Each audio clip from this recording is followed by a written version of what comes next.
Abrir nossas Bíblias em 1 Pedro, capítulo 1. 1 Pedro, capítulo 1, vamos ler dos versos 3 ao 5. E antes de entrar no texto,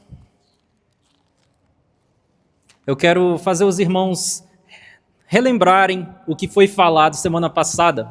Semana passada o pastor trouxe aquela parte do texto que é difícil de pregar, mas Pedro está dizendo que enviou esta carta para pessoas que estão no Ponto, na Galácia, Capadócia, que estão espalhados por aí. Então Pedro está enviando esta carta para um povo que estava espalhados geograficamente, espalhados emocionalmente, eles estavam espalhados socialmente também, porque aqueles que creram em Cristo Jesus passaram a ser rejeitados em uma geração perversa, que rejeitou o Cristo e também estava rejeitando ali seus seguidores. Era uma gente que estava sofrendo por causa da fé. Talvez a maioria de nós aqui não tenhamos sofrido por causa da nossa fé. Vivemos ainda num país relativamente tranquilo quanto a isso. Mas este povo aqui estava sendo perseguido de morte. Mas não descansem, porque a perseguição que nos aflige hoje, ela é silenciosa, mas ela existe. Então ali tinham cristãos vivendo como estrangeiros em terras que não os acolhiam.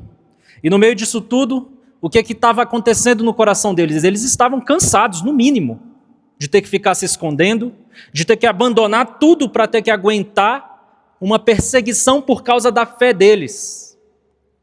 E convenhamos, as religiões elas trabalham com você buscando melhorias para a sua vida. Concorda? E quando Cristo aparece e começa uma grande perseguição, isso com certeza estava muito confuso na cabeça deles. Será que vale a pena continuar? É aquilo que retumba na nossa mente também, não é? Poxa vida, será que vale a pena continuar? Será que vale a pena abrir mão daquilo que o mundo nos propõe? E aquela pergunta estava martelando na cabeça de alguém que estava com medo de ser morto, de uma igreja que estava sendo perseguida naquele momento. E eu quero ler com vocês dos versos 3 ao 5, já dado o contexto, explicando como que estava o coração daquelas pessoas que estavam recebendo a carta. Agora vamos ler a carta a partir do verso 3. Capítulo 1, 1 Pedro, capítulo 1, a partir do verso 3. Bendito Deus e Pai de nosso Senhor Jesus Cristo, que segundo a sua muita misericórdia nos regenerou para uma viva esperança, mediante a ressurreição de Jesus Cristo dentre os mortos, para uma herança incorruptível, sem mácula, imarcessível, reservada nos céus para vós outros, que sois guardados pelo poder de Deus, mediante a fé, para a salvação preparada para revelar-se no último tempo. Amém? Que início de carta maravilhoso. Mas é um início um tanto quanto contraditório para quem está recebendo esta carta. Provavelmente eles receberam essa carta em segredo. Dada a perseguição, não era algo aberto, mas essa carta de Pedro chegou até eles. Mas agora pensa comigo, você no lugar de Pedro, como que você iniciaria uma carta para uma igreja que está sendo perseguida?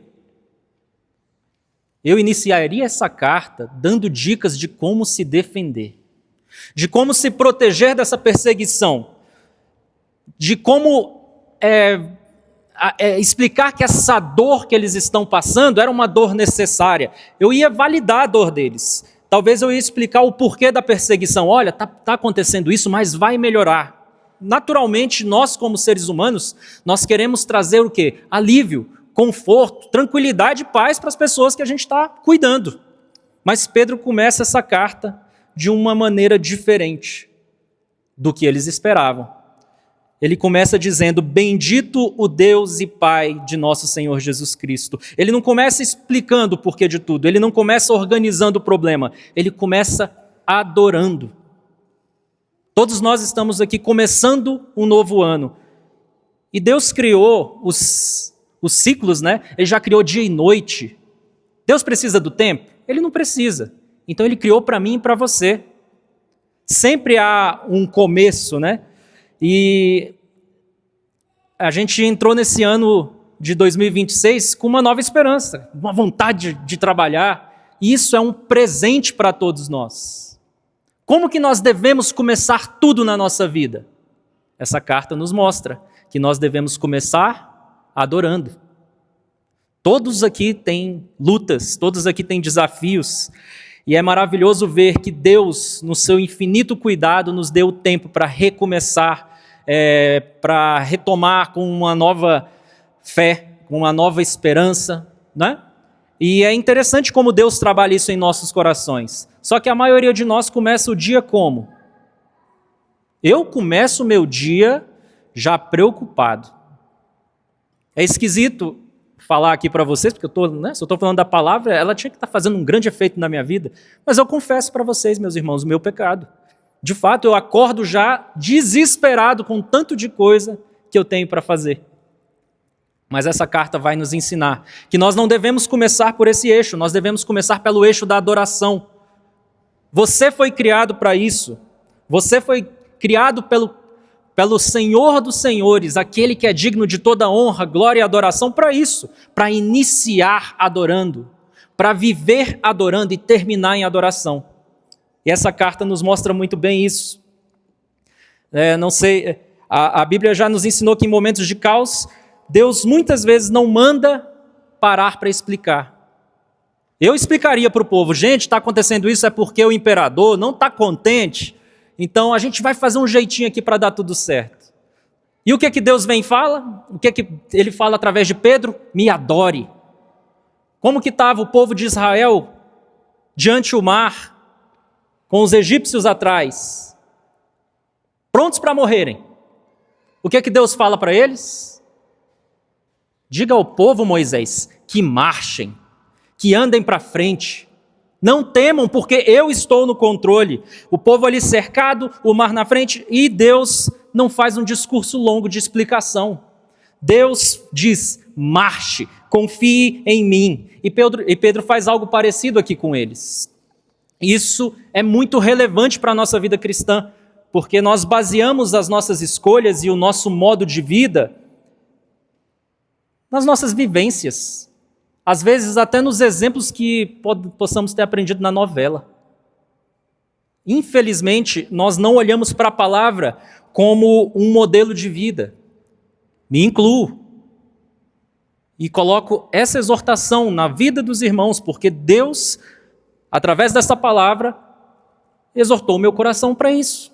Devemos sim usar a palavra como um modelo de vida, um modelo de pensamento, um modelo de rotina. Amém? E Pedro não está sozinho nisso. É um padrão das outras cartas enviadas pelos outros apóstolos e escritores de epístolas e cartas.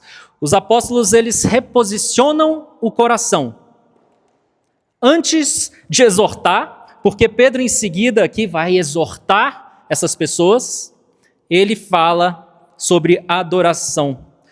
E eles sempre começam pela grandeza de Deus, não pelo problema do homem. O pastor leu hoje o Salmo 56 no início, né? E Davi começa falando do problema. Então a gente vai ter que falar com o Davi, né? Porque teologicamente ele está errado. Gente, eu não estou lançando doutrina. Sempre que for começar uma oração tem que ser assim, assim, assado. Não é isso.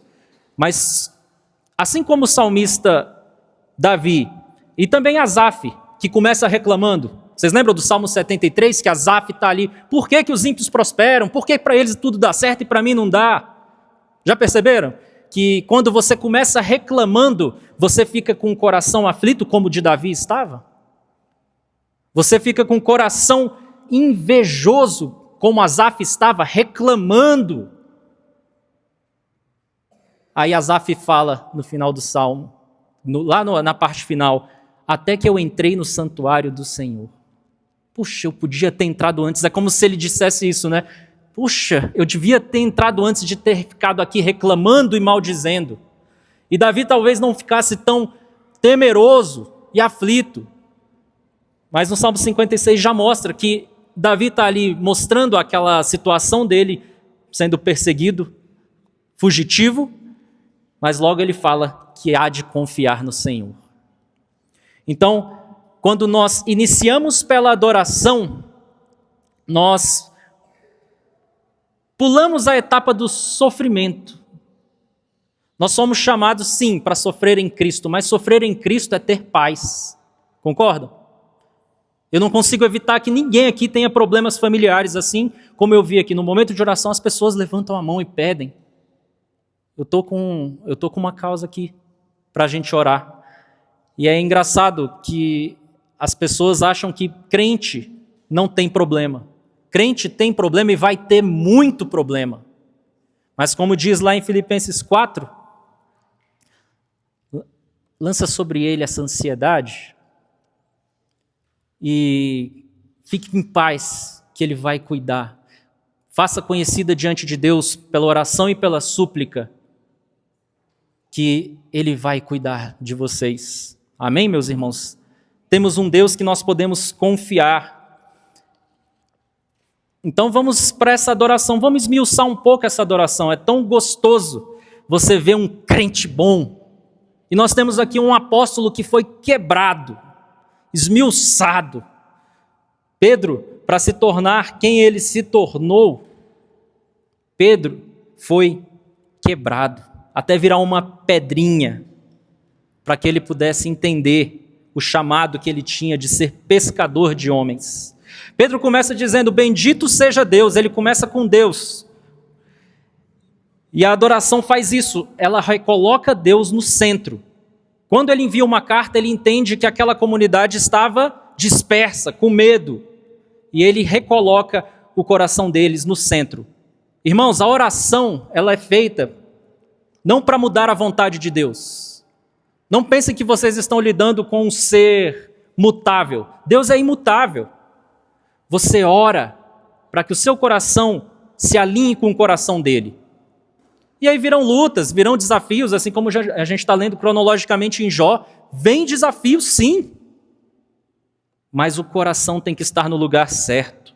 E você vai ter diversos conselhos como Jó teve, mas só o Senhor pode olhar no fundo do teu olho e falar assim, me conheça. E Jó falou, antes de passar por tudo isso, eu só te conhecia de ouvir falar.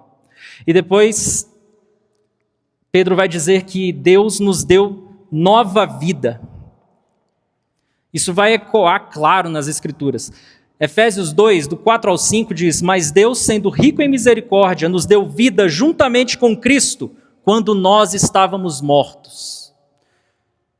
Só tem essa vontade de viver e de enfrentar a perseguição aqueles que sabem de onde foram tirados. Se te venderam um Cristo para essa vida terrena, sai fora, esse Cristo não é o que é pregado na palavra. Só aguenta perseguição aquele que entendeu verdadeiramente o Evangelho.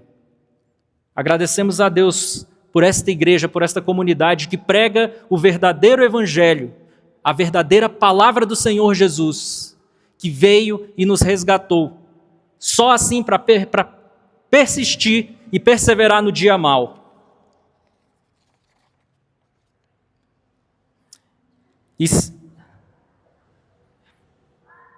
Depois Pedro fala sobre uma herança incorruptível. Estamos debaixo da promessa de um Deus santo e poderoso. Nós somos protegidos por um Deus santo e por uma palavra inerrante. Confie. A palavra diz que para a gente não acumular tesouros sobre a terra, mas ajuntar tesouros no céu. O presente pode ser tirado da gente, né? Muitas vezes a nossa vida está aí correndo e a nossa alegria, a nossa felicidade pode ser tirada, mas, sinceramente, nós precisamos ajuntar tesouros no céu. Herança não pode ser tirada de você. Como eu disse na aula DBD passada, nós somos santos não porque nos esforçamos para ser, Nós somos santos porque Ele disse que nós somos santos. E temos que confiar nisso. Não é uma conquista nossa, é uma obra dele. Vocês são santos, nação santa. E Deus nos levantou para isso. E por fim, Pedro diz que somos guardados pelo poder de Deus. Não é esforço humano, gente, é a promessa do Senhor. Jesus disse para nós que Ele não deixaria ninguém ser arrebatado das mãos dele. Podemos confiar. E como eu disse, eu preciso aprender também. Eu estou falando de mim. Isso não é natural para mim. Eu costumo iniciar mal o meu dia. Eu costumo começar pelo problema. Então eu chamo os irmãos a isso. Vamos mudar essa postura, porque Ele nos chamou para sermos adoradores. Ele nos criou para isso. E nós devemos nos posicionar como adoradores, não como reclamões, que olham para essa vida e acham que ela é o fim. Se a nossa vida se resume a essa vida, somos os mais infelizes dos homens. Então eu convido a igreja a fechar os olhos, orar e colocar a sua vida diante de Deus. Se você se encaixa como eu, como um reclamão, que começa as coisas diferente do que essa epístola começou, se arrependa, clame ao Senhor e que Ele faça a obra em nós. Senhor, te louvamos, te agradecemos por este momento de devocional, um período curto onde o Senhor fala conosco pela manhã. Podemos adorar, podemos ceiar, podemos ouvir a Tua palavra e depois aprender na escola bíblica dominical.